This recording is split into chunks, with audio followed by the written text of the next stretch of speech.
रुको रुको रुको रुको रुको मेरे भाई, एक छोटा सा कुरान का आयत का तर्जुमा सुनते हुए जाओ। सूरह वाक़िया क्या आयत का तर्जुमा है।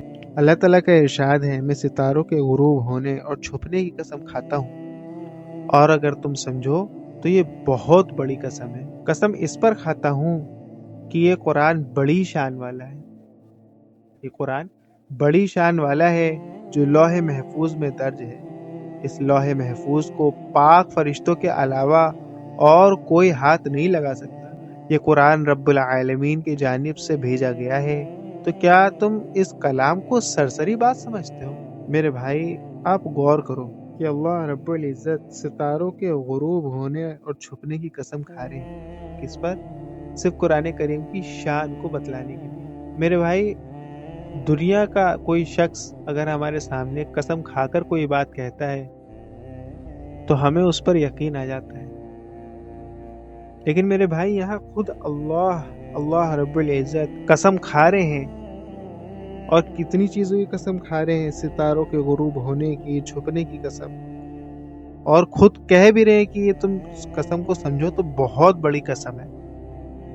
लेकिन मेरे भाई, हमें अल्लाह की कसम पर यकीन नहीं हो रहा। अगर यकीन होता तो मेरे भाई, जिस तरीके से हम रोज़ाना अखबार पढ़ने का मामूल हमने बना रखा है, उस तरीके से कुरान करीम को भी पढ़ने का मामूल बना रखा होता। जिस तरीके से रोज़ाना हम नोवेल्स और बुक्स पढ़ते हैं, उसी तरीके से हम रोज़ाना कुरान करीम को भी पढ़ रहे होते हैं। जिस तरीके से हम रोज़ाना मोबाइल देखते हैं, कि बगैर मोबाइल देखे ऐसा हमारा कोई दिन नहीं गुजरता, इल्ला माशाअल्लाह। मैं हर एक को तो नहीं कह सकता कि हमारा कोई दिन ऐसा नहीं गुजरता कि हम मोबाइल देखे बगैर हमारा दिन गुजरा हो। इसलिए मेरे भाई बुजुर्गों, दोस्तों, हम शुरुआत करें, थोड़े से शुरू करें। कुरान करीम को तो देखना सवाब है, कुरान करीम को तो छूना सवाब है, कुरान करीम को तो बोसा देना, चूमना भी सवाब। इसलिए मेरे भाई बुजुर्गों, दोस्तों, हम सब नियत करें, आज़ाइम करें कि इंशाअल्लाह हम रोज़ाना कुरान करीम के पढ़ने का मामूल बनाएंगे।